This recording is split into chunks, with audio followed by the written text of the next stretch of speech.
Morning, everyone. Hope I'm audible. It's lovely to see everyone here. Deputy Prime Minister Alaiba, lovely to see you. Mr. Shagidze, lovely to meet you and see you here. Deputy Governor Rotaru, Mr. Kunziza, it's a real pleasure to be able to address you today. So, it is not just an event for me to give remarks, it's also something that's a little bit more personal to be at a fintech event. So I grew up in the Silicon Valley, in a city called San Jose, California. It was a pretty sleepy and suburban place in the shadow of San Francisco for most of my childhood in the 80s. And when I was around 9, my father got this noisy 386 Pentium computer. I don't know if you all remember these computers from back then. And I'll never forget that we couldn't turn it off. It would have been a nightmare to turn this computer off because apparently every time you turn that computer on, it lost a month of its life or something like that. So the computer was always on and humming in the background. And so that was like my first exposure to what would end up changing, the region and the world.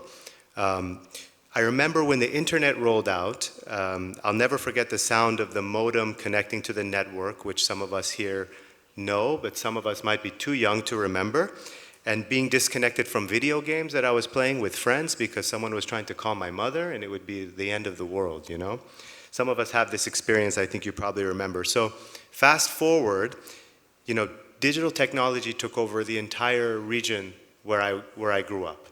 Within a course of about 10 to 15 years, the entire economy, the entire modes by which we did everything from school to work became digitized very quickly. And it was from 20 minutes from where I grew up, some of the world's most prominent startups and now companies were formed. And now they're, in the entire world, some of these companies are, the ones that we know from Facebook to Google to Uber to Airbnb, all from a few minutes, from a place that inherently did not have to be. There was nothing inherently about where I grew up. It wasn't the weather, it wasn't a particular penchant for finance. There wasn't anything unique to it. It just happened to be the minds that were there at the given time that they were there. And in this kind of evolution of seeing how technology worked, I remember when I was working at an international law firm in Paris after having, grew up in the US, and I opened a bank account in France.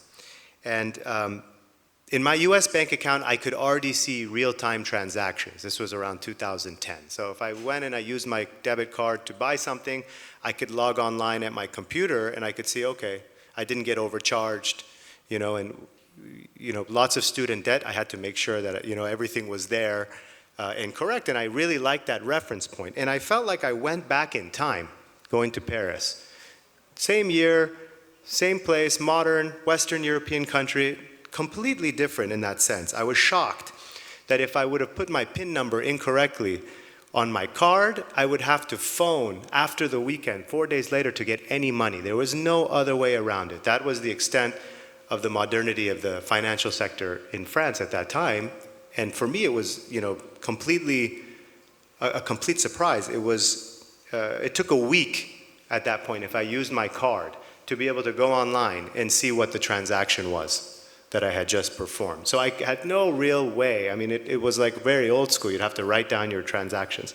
It's a different world now, but that was the same year, same time. And beyond retail banking, I think what's unique about what we're doing here today is that these financial technologies that power the businesses like MIBE and like the other bank, and congratulations to MIBE on the awards that it's recently won. I just learned that today. Fabulous, very, very impressive. But without progress in those areas, because these technologies, like me being from the Silicon Valley to France, they exist on the back end of the financial transactions that we do.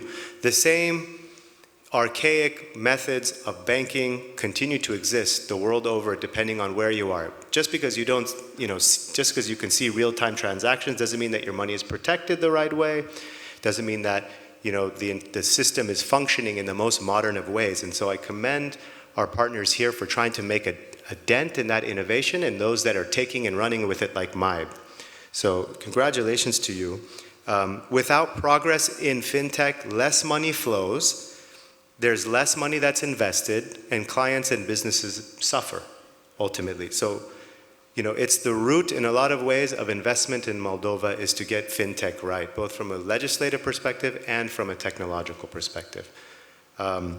So these innovations that we're trying to spurn, they have a potential to increase access to overall services, but also economic development and improve the overall resilience of Moldova's economy, and that's our goal. So that's why us at USAID, we've invested in critical initiatives like the MIA app, which is the instant payment systems, a significant milestone for Moldova's financial sector, and it developed by the National Bank of Moldova. We'll hear from them very soon. MIA allows for real-time, around-the-clock transactions that lead to improved cash flow management and flexibility for businesses and individuals alike. And we know by now that innovation is crucial to making financial tools more accessible, secure, efficient. And USAID, in connection with that, has launched a call for grant applications to help businesses build off the strong foundation that was laid by the MIA app that I just described by adding new services to it, like QR code and alias payments.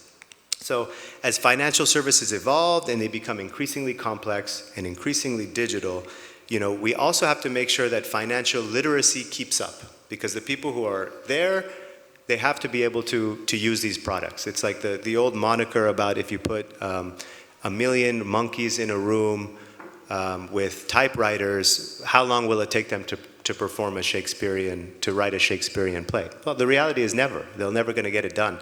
And without the training necessary, you and I, we need to learn how to use these systems. Otherwise, we're not going to be able to realize the full potential of what we have. So these, the financial literacy campaign that we're supporting as USAID, and using a close partnership we have with the National Bank on curriculum, and also the National Commission for Financial Markets to strengthen the financial consumer protection network, is just as important as the innovation in the technology. Getting our professionals and our citizens to understand and make use of them is how you reach the milestones that we've seen MIA reach with the awards that it's reaching, and onwards and upwards, and more awards coming soon. So these initiatives are going to help, and our investments at USAID are helping to a wider range of Moldovans to access the banking system, empower themselves, both from a business perspective and a retail perspective, to make informed financial decisions, to be confident about the financial system, the banking system, to invest in their economy and in their own country. So that's what we're here for. And I want to thank everyone who's here for your leadership and your participation. We're really proud as USAID and the US government to partner with Moldova, but particularly Moldova's fintech and business community. Because what we want to build is a democratic, a prosperous, and a secure future for the Moldovan people, and the devil's in the details, and that's where fintech comes in. And we want to make sure that Moldova has the best example of fintech, and not one of the archaic examples that I had mentioned. So with that, let's move into the future together, and good luck to everyone, and thank you for having me today.